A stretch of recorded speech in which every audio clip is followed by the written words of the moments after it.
Welcome to BTV news. నేను రేవతి. ముందుగా ముఖ్యాంశాలు.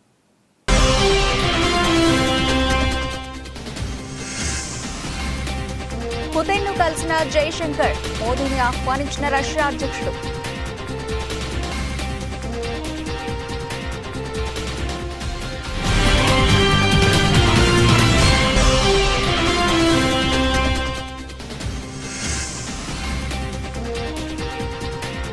కెప్టెన్ కు నివాళులర్పించిన సీఎం స్టాలిన్, ప్రభుత్వ లాంఛనాలతో అంత్యక్రియలు.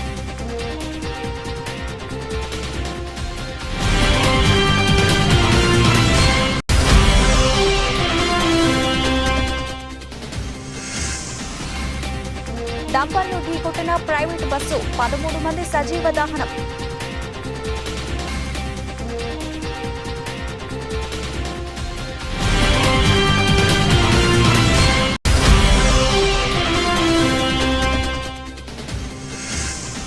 విశాఖలో వైసీపీకి షాక్ ఇచ్చిన ఎమ్మెల్సీ వంశీకృష్ణ యాదవ్, మంగళగిరిలో పవన్ కళ్యాణ్ సమక్షంలో జనసేన పార్టీలో చేరిక.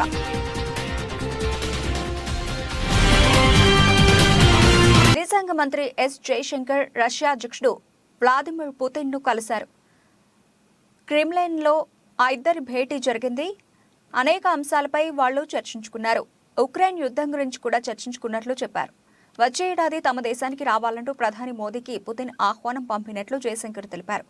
స్నేహితుడు మోదీని తమ దేశానికి ఆహ్వానిస్తున్నామని పుతిన్ అన్నారు. రష్యాలో జయశంకర్ 5 రోజుల పర్యటనలో ఉన్నారు. ఆ దేశ విదేశాంగ మంత్రి సెర్గీ లావ్రోవ్ ను కూడా ఆయన కలిశారు. ఉక్రెయిన్ సంక్షోభాన్ని పరిష్కరించేందుకు ప్రధాని మోదీ తన స్థాయికి తగినట్లు ప్రయత్నం చేశారని పుతిన్ పేర్కొన్నారు. శాంతియుతంగా రష్యా సమస్యను పరిష్కరించినందుకు సహకరిస్తూ ఉన్న భారత్కు సమాచారాన్ని ఇవ్వడానికి సిద్ధంగా ఉన్నట్లు రష్యా అధ్యక్షుడు తెలిపారు. వచ్చే ఏడాది జరగనున్న వార్షిక సదస్సులో మోదీ పుతిన్ భేటీ అవుతారని మంత్రి జయశంకర్ వెల్లడించారు. ఆ ఇద్దరు నేతలు తరచూ టచ్లో ఉన్నట్లు చెప్పారు. భారత్ రష్యా మధ్య వాణిజ్య ఆదాయం పెరుగుతోందని పుతిన్ పేర్కొన్నారు. గత ఏడాదితో పోలిస్తే ఈ ఏడాది వృద్ధి రేటు అధికంగా ఉన్నట్లు ఆయన తెలిపారు. తమిళ స్టార్ నటుడు డిఎండికే అధినేత కెప్టెన్ విజయకాంత్ కు తమిళనాడు ముఖ్యమంత్రి ఎంకే స్టాలిన్ నివాళులర్పించారు.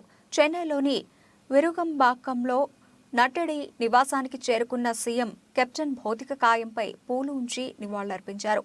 అనంతరం కుటుంబ సభ్యులను పరామర్శించారు. ప్రభుత్వ లాంఛనాలతో విజయకాంత్ అంత్యక్రియలు నిర్వహించనున్నట్లు ఈ సందర్భంగా స్టాలిన్ వెల్లడించారు. కెప్టెన్ విజయకాంత్ తీవ్ర అనారోగ్యంతో బాధపడుతూ గురువారం ఉదయం చెన్నైలోని ఓ ఆసుపత్రిలో చికిత్స పొందుతూ ప్రాణాలు కోల్పోయిన విషయం తెలిసిందే. ప్రస్తుతం ఆయన వయసు 71 ఏళ్లు. కెప్టెన్ మృతి వార్త తెలుసుకున్న సినీ రాజకీయ ప్రముఖులు, అభిమానులు సోషల్ మీడియా ద్వారా సంతాపం ప్రకటిస్తున్నారు.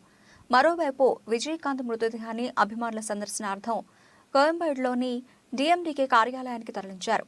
మధ్యప్రదేశ్లోని గుణాలో ఘోర రోడ్డు ప్రమాదం జరిగింది. బుధవారం అర్ధరాత్రి దాటిన తర్వాత గుణా ఆరోన్ రహదారిపై ఎదురుగా వస్తున్న డంపర్ను ప్రైవేటు బస్సు ఢీకొట్టింది. దీంతో బస్సులో ఒక్కసారిగా మంటలు చెలరేగాయి. అప్పటికే ప్రయాణికులు మంచి నిద్రలో ఉండటంతో 13 మంది సజీవ దహనమయ్యారు. మరో 17 మంది గాయపడ్డారు. సమాచారం అందుకున్న పోలీసులు ఘటనా స్థలానికి చేరుకుని సహాయక చర్యలు చేపట్టారు. క్షతగాత్రులను దవాఖానకు తరలించారు. ఈ ప్రమాదం నుంచి 4 మాత్రమే క్షేమంగా బయటపడ్డారని గుణా జిల్లా కలెక్టర్ తరుణ్ రాఠీ తెలిపారు. ప్రమాద సమయంలో బస్సులో 30 మంది ప్రయాణికులు ఉన్నారన్నారు. మంటల్లో మృతదేహాలు గుర్తుపట్టలేనంతగా కాలిపోయాయని చెప్పారు. ప్రమాద స్థలం నుంచి అన్ని మృతదేహాలను తొలగించామని, ప్రమాదానికి గల కారణాలు తెలుసుకోవడానికి దర్యాప్తు చేస్తున్నామని వెల్లడించారు. అభయహస్తం 6 గ్యారంటీల దరఖాస్తులను ప్రజల నుండి స్వీకరిస్తున్న డోర్నకల్ ఎమ్మెల్యే ప్రభుత్వపు డాక్టర్ జాటోతు రామచంద్ర నాయక్.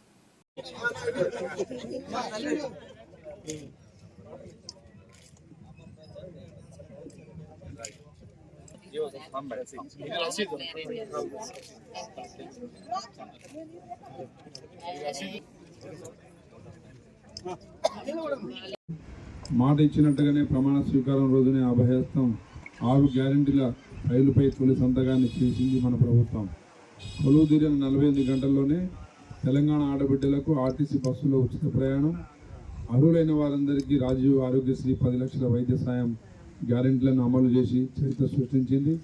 అదే సంకల్పంతో మిగిలిన గ్యారెంటీలను కూడా నెరవేర్చేందుకు ప్రజాపాలన కార్యక్రమానికి మన ప్రభుత్వం శ్రీకారం చుట్టిందని తెలియజేసేందుకు గర్విస్తున్నాం.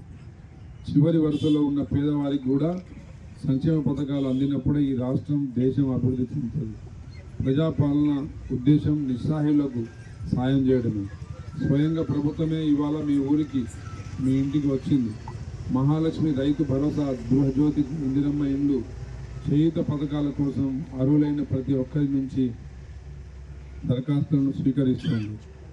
ఈ మహత్తర అవకాశాన్ని మీ అందరూ సద్వినియోగం చేసుకుంటారని, ప్రజాప్రభుత్వం తలపెట్టిన సంక్షేమ యజ్ఞంలో భాగస్వాములు అవుతారని కోరుకుంటున్నాము.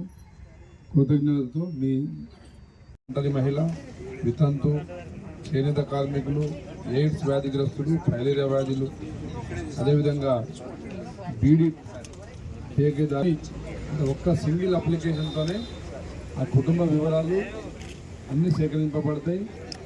ఈ అప్లికేషన్ ద్వారానే వికలాంగులు ఎంతమంది ఉన్నారు, వితంతువులు ఎంతమంది ఉన్నారు, ఒంటరి మహిళలు ఎంతమంది ఉన్నారు, ప్రతి డేటా సిస్టంలో జత చేయడం జరుగుతుంది. కాబట్టి భవిష్యత్తులో తప్పకుండా ఇక ఎంఆర్ఓ ఆఫీసుల చుట్టూ కానీ, మీ సేవా కేంద్రాల చుట్టూ కానీ ప్రజలు తిరగాల్సిన అవసరం ఉండదు.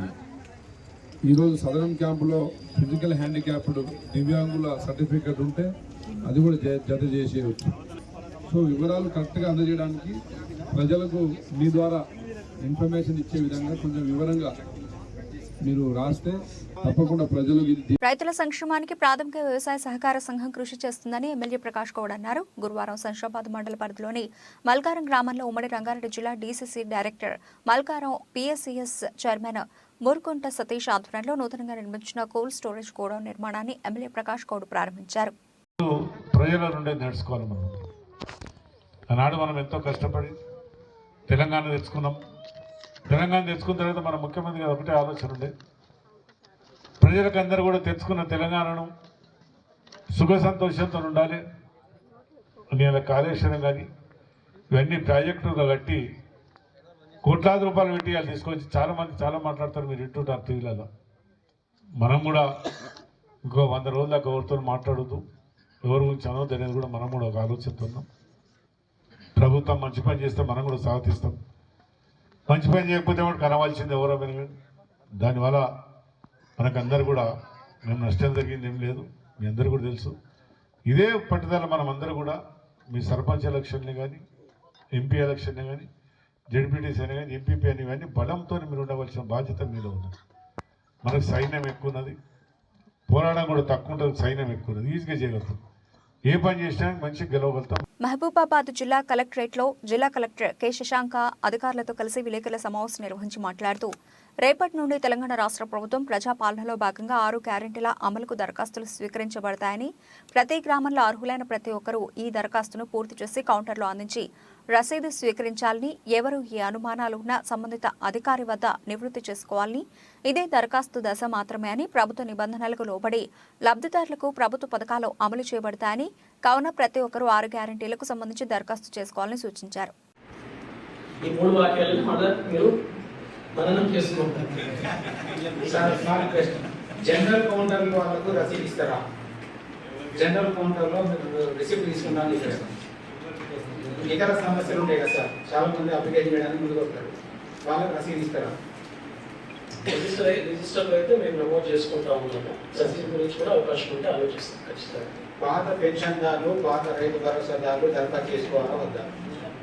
మీరు వాళ్ళకు కూడా ఒకసారి అప్లికేషన్ కాపీ పంపిస్తారు. ఫార్వర్డ్ చేస్తే మాకు కింద నెలకు 4,000 మరియు దివ్యాంగుల పెన్షన్ 6,000 పొందేందుకు ఈ కింద వివరాలు తెలపండి. ప్రస్తుతం పెన్షన్ పొందితే అప్లికేషన్ పొంది జరిగితే మీరు కూడా చాలా మందికి అవగాహన కల్పించిన వాళ్ళు. అప్లికేషన్ అనేది రాసు పెన్షన్ సంబంధించిన వాళ్ళు, వస్తున్న వాళ్ళు, ఇప్పుడు తీసుకుంటున్న వాళ్ళు మళ్ళీ దరఖాస్తు చేయాల్సిన అవసరం లేదు. కానీ కొద్దిమందికి మాకు రావాలి, మాకు రాలేదు అని ఉండొచ్చు.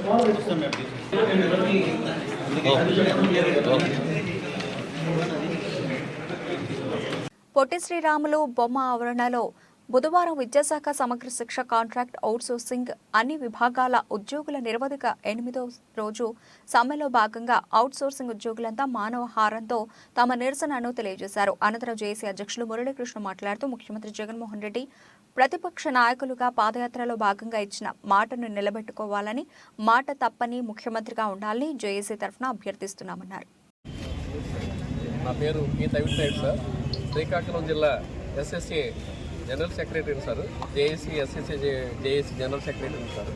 మేము గత 8 రోజులుగా ఈ సమగ్ర శిక్షలో ఉండేటటువంటి అన్ని కేటగిరీ ఉద్యోగుల్ని రెగ్యులర్ చేయాలని, అలాగే సమాన పనికి సమాన వేతనం అమలు చేయాలని, హెచ్ఆర్ పాలసీ అమలు చేయాలని, ఎంటీఎస్ కల్పించాలని తదితర న్యాయమైనటువంటి డిమాండ్లు సాధన కోసం మేము రాష్ట్ర ప్రభుత్వానికి ఇదివరకే తెలియజేసి మేము సబ్మిట్ చేయడం జరుగుతుంది సార్. ఇప్పుడు మేము కోరినటువంటి కోరికలు కానీ డిమాండ్స్ కానీ ఏవి కూడా గొంతెమ్మ కోరికలు కావు. ఆయన ఆ రోజు ప్రతిపక్ష నేత హోదాలో పాదయాత్ర సమయంలో ఇచ్చినటువంటి హామీలు నెరవేర్చండి అయ్యా అని మేము అడుగుతున్నాం. అయినా సరే ఆయన ఈరోజు ప్రభుత్వానికి వచ్చి కొత్త కాదు, 4.5 ఏళ్ళు గడిచిపోయింది. మా పట్ల ఆయనకి ఎటువంటి చిత్తశుద్ధి కూడా కనిపించట్లేదు. కనీసం మేము పనిచేసినటువంటి కాలానికి కూడా జీతాలు వేయలేని పరిస్థితి వచ్చింది. అదేం దౌర్భాగ్యమో కానీ మేము డిమాండ్లు నెరవేర్చండి అని అడుగుతామని ఉద్దేశంతోనేమో జీతాలు వేయకుండా ఆయన మమ్మల్ని రోడ్డు ఎక్కించేలా ఇబ్బంది పెట్టే పరిస్థితులు తీసుకొస్తున్నారు. కాబట్టి ఇప్పటికైనా జగన్మోహన్ రెడ్డి గారు మీరు పాదయాత్రలు ఇచ్చినటువంటి హామీలు జగిత్యాల జిల్లా కేంద్రంలోని జిల్లా పోలీస్ ప్రధాన కార్యాలయంలో ఏర్పాటు చేసిన విలేకరుల సమావేశంలో జిల్లా ఎస్పీ సన్ప్రీత్ సింగ్ జిల్లా పోలీస్ శాఖ 2023 సంవత్సర నేర వార్షిక నివేదికను విడుదల చేశారు. ఈ సందర్భంగా ఎస్పీ మాట్లాడుతూ జిల్లాలో శాంతి భద్రతల పరిరక్షణకు పోలీసులు నిరంతరం కృషి చేస్తున్నారని, జిల్లాలో గంజాయి దొంగతనాల నివారణకు తగు చర్యలు తీసుకుంటున్నామని, ప్రజలు ఏ సమస్య ఉన్నా పోలీస్ స్టేషన్కు వచ్చి ఫిర్యాదు చేయొచ్చని, ప్రతి కేసుకు ఖచ్చితంగా ఎఫ్ఐఆర్ నమోదు చేయాలని తెలిపారు. సైబర్ నేరాలపై 903 టోల్ ఫ్రీ నెంబర్కి ముందుగా కంప్లైంట్ ఇవ్వాలని, తద్వారా సైబర్ నేరగాళ్లకు మన నగదు ట్రాన్స్ఫర్ అవ్వకుండా హోల్డ్లో పెట్టగలుగుతామని సూచించారు. ఈ సమావేశంలో ఏఆర్, ఏఎస్పీ, డిఎస్పీలు, సిఐలు, ఏఆర్, ఎస్ఐలు పాల్గొన్నారు. మనం ఈరోజు ఇక్కడ జగిత్యాల డిస్ట్రిక్ట్ పోలీస్ సంబంధించిన 2023 ఎట్లా పాస్ అయింది, సంవత్సరంలో క్రైమ్ ప్యాటర్న్స్ ఎట్లాగా ఉన్నారో దాని గురించి మాట్లాడడానికి ఇక్కడ అందరూ ఉన్నాము. సో ఈ ఇయర్ మొత్తం చూస్తే మోస్ట్లీ కదా ప్రశాంతంగానే మనకి కంప్లీట్ అయిపోయింది. మీకు అందరికీ తెలుసు ఇక్కడ లాస్ట్లో ఇయర్ ఎండ్లో మనకి ఎలక్షన్స్ కూడా వచ్చినాయి. సో ఎలక్షన్స్ కూడా టోటల్ ఆల్ ప్రొసెసెస్ కూడా పీస్ఫుల్ వేలో కంప్లీట్ అయినాయి. ఇక్కడ కూడా ఎలాంటి కూడా ఇష్యూ కావాలి. సో మనము ఇది క్రైమ్ డీటెయిల్స్లోకి వెళ్తే అది 23లోని ఓవరాల్ క్రైమ్ మనం చూస్తే లాస్ట్ ఇయర్ కంటే 22 కంటే దాదాపు జస్ట్ 1% రిడక్షన్ వచ్చింది. 2022లో ఎట్లాగా 5,120 క్రైమ్స్ రిజిస్టర్ అయినాయి. 23లో 5,070 క్రైమ్స్ రిజిస్టర్ అయినాయి. స్మాల్ రిడక్షన్ ఉంది. లేక ప్రాపర్టీ అఫెన్సెస్లో పెద్ద రిడక్షన్ వచ్చింది. 354 22లో ఉండే దానికి కంపేర్ చేస్తే 23లో 325 రికార్డ్ అయింది. సో ప్రాపర్టీ క్రైమ్స్లో డిటెక్షన్ పర్సెంటేజ్ మేము అంటాము, అంటే ఎన్ని కేసెస్ డిటెక్ట్ చేయడం జరిగింది అది దాదాపు అంతేనే ఉంది. కానీ ప్రాపర్టీ లాస్ట్ కొంచెం ఎక్కువ అయింది. అయితే ఒక్కొక్క కేసులో ప్రాపర్టీ పోవడం అది కొంచెం ఎక్కువ ఉండడం వల్ల సో ప్రాపర్టీ రికవరీ పర్సెంటేజ్ కూడా దాదాపు అంతనే ఉంది. దాంట్లో కూడా ఎంత పెద్ద చేంజెస్ లేవు. కానీ 2014లో కాపు ఓట్ల అండతో గెలిచి కాపులకు రిజర్వేషన్లు ఇస్తామని నమ్మబలికి దారుణంగా మోసం చేసిన చంద్రబాబును నేడు కాపులు వెంట నడుస్తారా, లేదా పవన్ కళ్యాణ్ ముసుగుతో వస్తున్న చంద్రబాబు చేతిలో మళ్లీ మోసపోతారా? కాపుల ఆత్మగౌరవాన్ని చంద్రబాబు కాళ్ల ముందు పడేసిన పవన్ వెనుక కాపులు ఉంటారా? వైఎస్ఆర్సీపీ నేత శివశంకర్ రెడ్డి ప్రశ్నించారు. చంద్రబాబును రాజకీయంగా బతికిస్తారా, రాజకీయంగా చంపేస్తారా తెలుసుకోవాల్సింది కాపు సోదరులే. వంగవీటి రంగాన్ని చంపించినటువంటి చంద్రబాబును కాపులు రాజకీయంగా బతికిస్తారా, చంపేస్తారా? కాపులకు రిజర్వేషన్లు ఇస్తానని మోసం చేసి 2014లో ఓట్లు వేయించుకున్న తర్వాత కాపులను చీపురు పుల్లలా ఇసిరి పడేసిన బాబుని కాపులు రాజకీయంగా చంపేస్తారా, బతికేస్తారా? మేము అధికారంలోకి వస్తే కాపులకు ఏడాదికి 5,000 కోట్లు ఇస్తామని 2014-19 మధ్య చంద్రబాబు 3,000 కోట్లు కూడా ఇవ్వని చంద్రబాబును కాపులు బతకనిస్తారా, రాజకీయంగా చంపేస్తారా? తన ముఖం చూస్తే తన ముఖం మీదనే కాపులు గాండ్రించి ఉమ్మేస్తారని తన ముఖానికి పవన్ కళ్యాణ్ మాస్క్ పెట్టుకొని వస్తున్నటువంటి చంద్రబాబును కాపు సోదరులు రాజకీయంగా బతికిస్తారా, చంపేస్తారా? అదే కాపుల ఓట్ల కోసం చంద్రబాబు కాపుల ఆత్మగౌరవాన్ని చంద్రబాబు కాళ్ళ దగ్గర పెట్టినటువంటి పవన్ కళ్యాణ్ ఇద్దరు హైదరాబాద్లో కలిశారు కదా. కాపు సోదరులారా, ఖచ్చితంగా నిజాయితీగా ఆలోచించాల్సినటువంటి సమయం ఇది. ఇప్పుడే మన కాపుల ఆత్మ గౌరవం ఏంటో చూపించి ఇలాంటి వాడేసుకున్నటువంటి వాళ్ళని చెప్పుతో గాండ్రించి ఉమ్మేసే సమయం ఇది. ఖమ్మం జిల్లా సత్తుపల్లి పట్టణంలో కాంగ్రెస్ ప్రభుత్వం చేపట్టిన ప్రజాపాలన కార్యక్రమాన్ని గురువారం ఉదయం 10:30 గంటల సమయంలో లాంఛనంగా ప్రారంభించారు. ఈ సందర్భంగా ఎమ్మెల్యే రాఘమయ్య మాట్లాడుతూ కాంగ్రెస్ ప్రభుత్వం ఇచ్చిన 6 గ్యారంటీలు 100 రోజుల్లో పూర్తి చేసే విధంగా అడుగులు వేస్తున్నామన్నారు. ఇప్పటికే 2 గ్యారంటీలు అమలు చేశామని తెలిపారు. ఒక్కో అప్లికేషన్తో 6 గ్యారంటీలు అమలవుతాయని పేర్కొన్నారు. గత ప్రభుత్వంలో మాదిరిగా భేదభావం పక్షపాతం లేకుండా వ్యవహరించాలని, కాంగ్రెస్ ప్రభుత్వంలో లబ్ధిదారులందరికీ మేలు జరిగేలా చూసే బాధ్యత అధికారులదే అని అన్నారు. అవుతాయి. దానివల్ల ఎంతో మంది పేదలకి మనం ప్రాణహాని నుంచి కాపాడుకోవచ్చు. అందుకోసం కూడా రేవంత్ రెడ్డి గారికి, సోనియా గాంధీ గారికి కృతజ్ఞతలు తెలియజేసుకున్నాం. అలాగే మన ప్రభుత్వం ఏర్పడి 20 రోజుల లోపలే మిగతా 6 గ్యారెంటీల అమలు కోసం మనం అన్ని కలిపి ఒక అప్లికేషన్ ఫామ్లోనే మనీ ఒక్కొక్క పథకానికి ఒక్కొక్క అప్లికేషన్ పెట్టుకొని అధికారుల చుట్టూ తిరిగే అవసరం లేకుండా మనం అధికారులే మన ముందుకు వచ్చి మన విన్నతులు స్వీకరించి మనకి ఏమేమి అవసరమో అవన్నీ కూడా మనం ఒక్క అప్లికేషన్ తోటి ఫిల్అప్ చేసి సక్రమంగా అక్కడ అందించి, అలాగే ఈ ఒక్క 5 పథకాలే కాకుండా ఇంకా మనకి ఏమన్నా అప్లికేషన్స్ కావాలన్నా కూడా మీరు మామూలుగా దరఖాస్తు చేసుకోవచ్చు. ప్రతి అప్లికేషన్ కూడా స్వీకరించడం జరుగుతుంది. ఈ అవకాశం ప్రతి ఒక్కరు సద్వినియోగం చేసుకోవాలని మీ అందరినీ కోరుతున్నాను. అలాగే ఇది నిరంతర ప్రక్రియ. ఇప్పుడు ఈ 8 రోజుల్లో అయ్యేది కాదు. ప్రతి 4 నెలలకు ఒకసారి కూడా మళ్ళీ మనం ఇట్లాగే సభలు నిర్వహించుకొని ఇంకా అందని వాళ్ళకి అందించే ప్రయత్నం చేస్తాము. ఇది కంటిన్యూగా కాంగ్రెస్ ప్రభుత్వం కంటిన్యూగా 5 సంవత్సరాలు చేపట్టే ప్రోగ్రాం కనుక మీరందరూ దయచేసి సహకరించి ప్రతి ఒక్కరూ కూడా అవకాశం సద్వినియోగం చేసుకోండి. అర్హులైన వాళ్ళకి ప్రతి ఒక్కరికి రోజా అంటే నిజమైన భాషకు బ్రాండ్ అంబాసిడర్. రాజకీయాల్లో మహిళలు ఎంతో హుందాగా ఆదర్శంగా ఉండాలి. కానీ రోజా మాత్రం మహిళ అనే సంగతి మరిచి మాట్లాడుతున్నారు. తెలుగుదేశం టీడీపీ నాయకుల గురించి మీరు మాట్లాడే మాటలు, హావభావాలు చూస్తుంటే సాటి మహిళగా సిగ్గుపడుతున్నాం. జగన్మోహన్ రెడ్డి ప్రాపకం కోసం, మీకు సీటు కోసం అసభ్యంగా మాట్లాడుతున్నారు. టీడీపీ 175 స్థానాల్లో పోటీ గురించి రోజా నోరు పారేసుకున్నారు. టీడీపీ అంటే క్రమశిక్షణ కలిగిన పార్టీ. మా పార్టీలోనే కార్యకర్త నుంచి నాయకుల వరకు హుందాగా ఉండేటట్టు చంద్రబాబు తీర్చిదిద్దుతారు. ఎప్పుడు ఎన్నికలు వచ్చినా 175 నియోజకవర్గాల్లో గెలుపు సాధించే అభ్యర్థులతో టీడీపీ సిద్ధంగా ఉంది. వైసీపీ పార్టీల ఎమ్మెల్యేలే బయటకు వెళ్లిపోతున్నారు. జగన్ రెడ్డి భయంతో ఎమ్మెల్యే అభ్యర్థులను మారుస్తున్నారు. జగన్ రెడ్డిపై ప్రజా వ్యతిరేకత తీవ్ర స్థాయిలో ఉండడంతో రోజా పిచ్చి పట్టినట్లుగా మాట్లాడుతున్నారని ఎద్దేవా చేశారు. మహిళగా మంత్రి పదవి బాధ్యతలు నిర్వర్తిస్తున్న రోజా సెల్వమణి గారికి ఒక మనవి, సూచన, హెచ్చరిక. రోజా గారు, మహిళల నుంచి మన సమాజం, ఇతరులు కాస్త సభ్యత, సంస్కారం, హుందాతనం ఆశిస్తారు. అందులో రాజకీయాల్లో ఉన్న మహిళలు ఇంకెంత హుందాగా ఉండాలో ముందు తరంలో ఉన్న ఎంతోమంది మహిళా నాయకురాలు చూసి నేర్చుకోండి. ఈరోజు తెలుగుదేశం గురించి, తెలుగుదేశం నాయకుల గురించి మీరు మాట్లాడే మాటలు, మీ హావభావాలు చాలా నీచంగా ఉంటున్నాయి. ముఖ్యంగా మీకు ఎలా ఉందో నాకు తెలియదు, కానీ మీ గురించి ఆంధ్ర రాష్ట్రంలో ఇతర మహిళలు తిరుగుతున్న తిట్లు అవన్నీ వింటుంటే మీరు ఏ పార్టీ వారైనా సరే కానీ మహిళ కాబట్టి మహిళలుగా మేమందరం కూడా సిగ్గుపడుతున్నాం. ఏ రంగంలో మహిళలు ఎలా ఉండకూడదో అలా ఉంటున్నారు మీరు. ఈరోజు 175 నియోజకవర్గాల్లో తెలుగుదేశం పార్టీ అభ్యర్థుల గురించి నోరు పారేసుకుంటున్నారు. దయచేసి ఒక్కటి ముందు గమనించుకోండి. మీకు కానీ మీలాగా తెలుగుదేశం పార్టీ మీద నోరు పారేసుకుంటున్న వాళ్ళు జగన్ రెడ్డి ప్రాపకం కోసం రేపుదే మీకు అసలు టికెట్లు వస్తాయో లేదో తెలియదు కాబట్టి నోరు పారేసుకుంటేనైనా జగన్ రెడ్డి టికెట్లు ఇస్తారని ఒక నీచమైన ఆలోచనతో నోరు పారేసుకుంటున్నారు.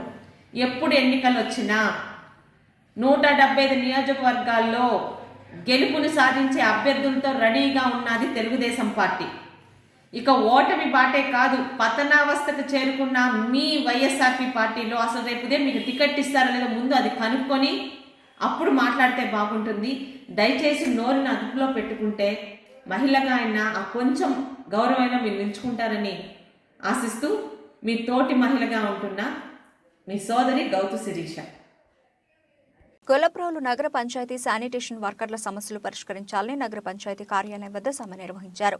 కార్యదర్శి సిహెచ్ రమణ మాట్లాడుతూ రాష్ట్ర ప్రభుత్వం ఎన్నికల ముందు ఇచ్చిన హామీల అమలు చేయాలని, తాము అధికారంలోకి వస్తే శానిటేషన్ వర్కింగ్ పర్మనెంట్ చేస్తామని అన్నారు. అలాగే కనీసం వేతనాలను కూడా పెంచకుండా ఇబ్బంది పెడుతున్నారని ఆయన అన్నారు. అందరినీ పర్మనెంట్ చేయాలని, తమ డిమాండ్ను ప్రభుత్వం పట్టించుకొని అమలు చేయాలని కోరారు. కార్మికులను పట్టించుకొని ఏ ప్రభుత్వం కూడా మనం కూడా సాధించింది లేదన్నారు. ఈ కార్యక్రమంలో అధ్యక్షులు సిఐటి జిల్లా కమిటీ మెంబర్ కె చిన్న, సిటీ నాయకులు నందీశ్వరరావు, అధ్యక్ష కార్యదర్శులు నీలాపు ఏసమ్మ, బి సత్యవతి, సిహెచ్ రామారావు, సింహాచలం మరడియా, లో బాబు, దివ్యవాణి, పోలమ్మ, రాజమోహన్, సిపిఎం పిఠాపురం నాయకులు కోనేటి రాజు, రజక వృత్తిదారుల సంఘ నాయకులు కె నాగేశ్వరరావు మద్దతు పలికారు. గొల్లకోలు మున్సిపల్ కార్యక్రమం అయితే మాకు మీరు పాదయాత్ర చేసేటప్పుడు మాకు అన్ని హక్కులు ఇస్తానని అన్నారు. కానీ ఇప్పటికొచ్చి మాకు ఏ ధర్మం జరగలేదు. అయినా వయసుని బిడ్డలు ఉన్నారు. మేము ఇప్పటికీ కూడా కష్టపడి ఆ బిడ్డలు పోషించుకుంటున్నాం. ఒక పని పాటలు కూడా కల్పించలేదు. మీరు వచ్చిన తర్వాత, మీరు పాదయాత్ర చేసిన తర్వాత అన్ని హామీలు ఇస్తానని వాగ్దానం పలికినా సరే మేము అలాగే సరిపెట్టుకొని పోయాం. ఇప్పటికి కూడా మాకు మీరేమీ చెప్పలేదు, జవాబు చెప్పలేదు. ఈ సమ్మెలు ఎందుకు చేస్తున్నామంటే మీరు మాకు సొంతంగా పర్మిట్లు చేస్తారని ఆశపడి ఎదురు చూస్తున్నాం. మళ్ళీ చనిపోయిన వాళ్ళు కూడా ఉద్యోగం కూడా ఇవ్వలేదు. వాళ్ళు కుటుంబం పోషించబడాలా లేదండి, అది మీకు అడుగుతున్నాం పెద్ద అధికారులు కాబట్టి. మాకు చిన్నవాళ్ళకి మీరు చూడాలి కదా. మేము ఊళ్ళో కార్మిక సంఘం పని చేస్తున్నామంటే, వాళ్ళు శుభ్రత చేస్తున్నామంటే దాన్ని దేని బట్టి మీరు మాట్లాడి మాకు అవకాశం కలిగించకపోతే మేము ఎలా బతకగలం? మీరు చూడకపోతే అధికారులు కూడా పట్టించుకోవట్లేదు. అధికారులు అన్ని అధికారాలు కావాలని ఉంటారు. కానీ ఎవరు మా కోసం మాట తప్పుతూ లేదు. మా మాట కూడా తప్పుతున్నారు, చెయ్యి కూడా తిప్పుతున్నారు. దాన్ని బట్టి మీరు మా కోసం మీరు ఆలోచించి మీరు ఏదైనా న్యాయం చేస్తారని పెద్దలకి అడుగుతున్నాను. విశాఖకు చెందిన వైసీపీ ఎమ్మెల్సీ వంశీ పార్టీ మారారు. ఈ రోజు జనసేన అధినేత పవన్ కళ్యాణ్ సమక్షంలో ఎమ్మెల్సీ వంశీ కృష్ణ యాదవ్ జనసేనలో చేరారు. ఈ సందర్భంగా పవన్ కళ్యాణ్ మాట్లాడుతూ వంశీతో తనకు 2009 నుంచే పరిచయం ఉంది. ప్రజారాజ్యం యోజన విభాగం యువరాజ్యం అధ్యక్షునిగా ఉన్నప్పటి నుంచి వంశీతో తనకు పరిచయం ఉందని ఆయన చెప్పుకొచ్చారు. ఎమ్మెల్సీగా ఉండి కూడా వంశీ జనసేనలోకి వచ్చిన ఆయనని మనస్ఫూర్తిగా పార్టీలోకి ఆహ్వానిస్తున్నానని, అలాగే వంశీ తన సొంతింటికి వచ్చారని అన్నారు. ఆయన పార్టీలకు వచ్చిన విధానం తనకు నచ్చింది. వంశీ ఏ నమ్మకంతో జనసేనలోకి వచ్చారో ఆ నమ్మకం కోల్పోకుండా పార్టీ అండగా ఉంటుందని జనసేన అధినేత పవన్ కళ్యాణ్ అన్నారు.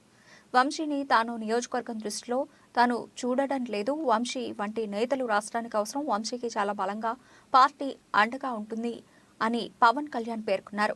చెన్నుపోయిన వంశీకృష్ణ యాదవ్ గారు ఈరోజు పరిచయం కాదు. 2009 నేను యువరాజ్యం అధ్యక్షులుగా ఉన్నప్పుడు ఆ రోజు నుంచి ఉత్తరాంధ్రలో చాలా బలమైన యంగ్ లీడర్, డైనమిక్ లీడర్. ఆ రోజు నాకు ఆయన ప్రత్యక్షంగా ఆయన చూశాను ఆ రోజున. సో యువరాజ్యంలో ఆయనకి ఆ రోజున ఆయన ఆహ్వానించడం జరిగింది. కోఇన్సిడెంటల్గా మళ్ళీ 2009 తర్వాత మళ్ళీ 2023లో ఎమ్మెల్సీ అభ్యర్థిగా ఉండి కూడా మనస్ఫూర్తిగా ఈ రోజున జనసేన పార్టీలోకి వచ్చినందుకు మనస్ఫూర్తిగా శ్రీ చిన్నబోయిన వంశీకృష్ణ యాదవ్ గారిని మనస్ఫూర్తిగా ఆహ్వానిస్తున్నాను.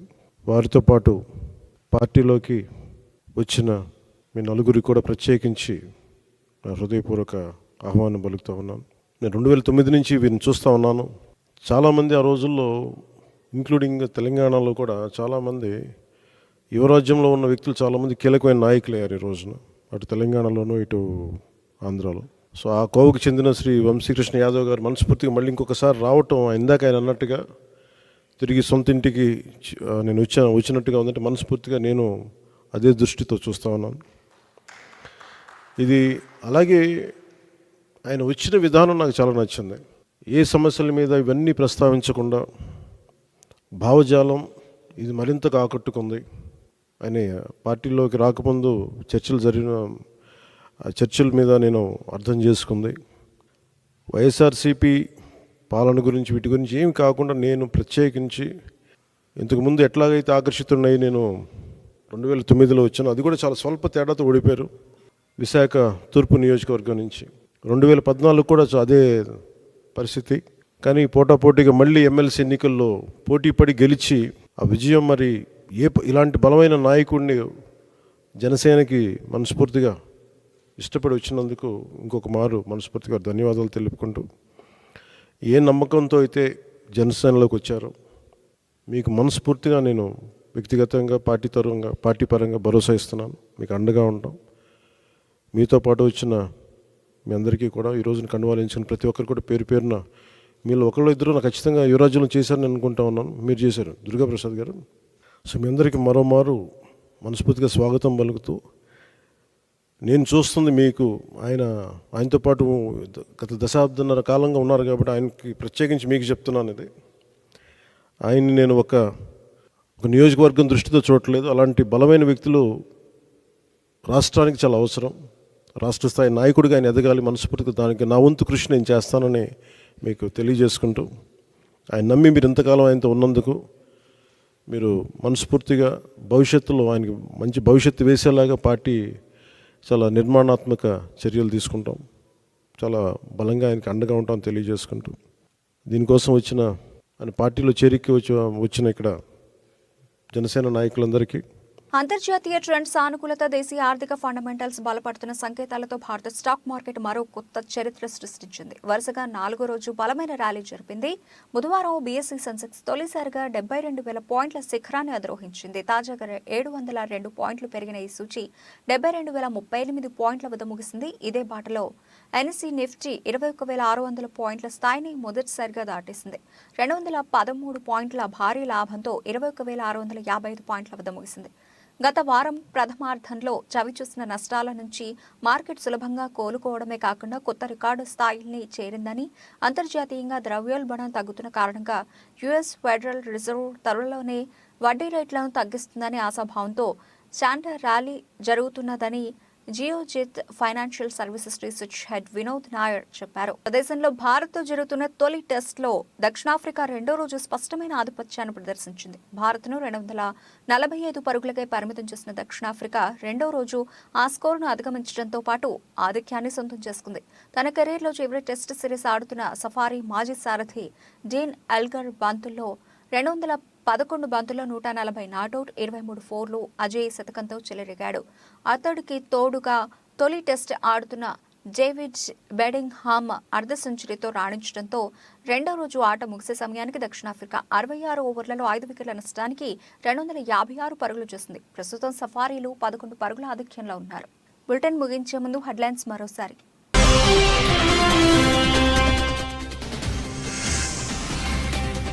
పుతిన్ను కలిసిన జైశంకర్, మోదీని ఆహ్వానించిన రష్యా అధ్యక్షుడు.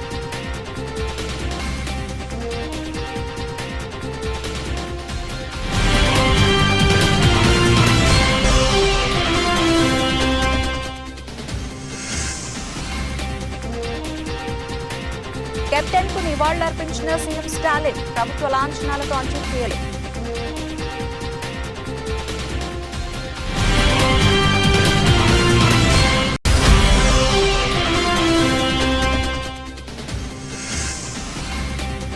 డంపర్ను ఢీకొట్టిన ప్రైవేటు బస్సు, 13 మంది సజీవ దహనం.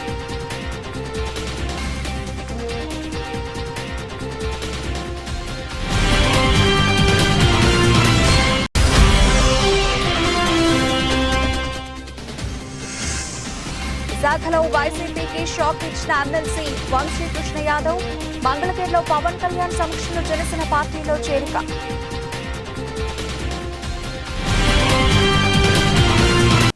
ఇవి ఇప్పటివరకు లభించిన అప్డేట్స్. మరిన్ని అప్డేట్స్తో మళ్ళీ కలుద్దాం. అంతవరకు సెలవు. నమస్తే.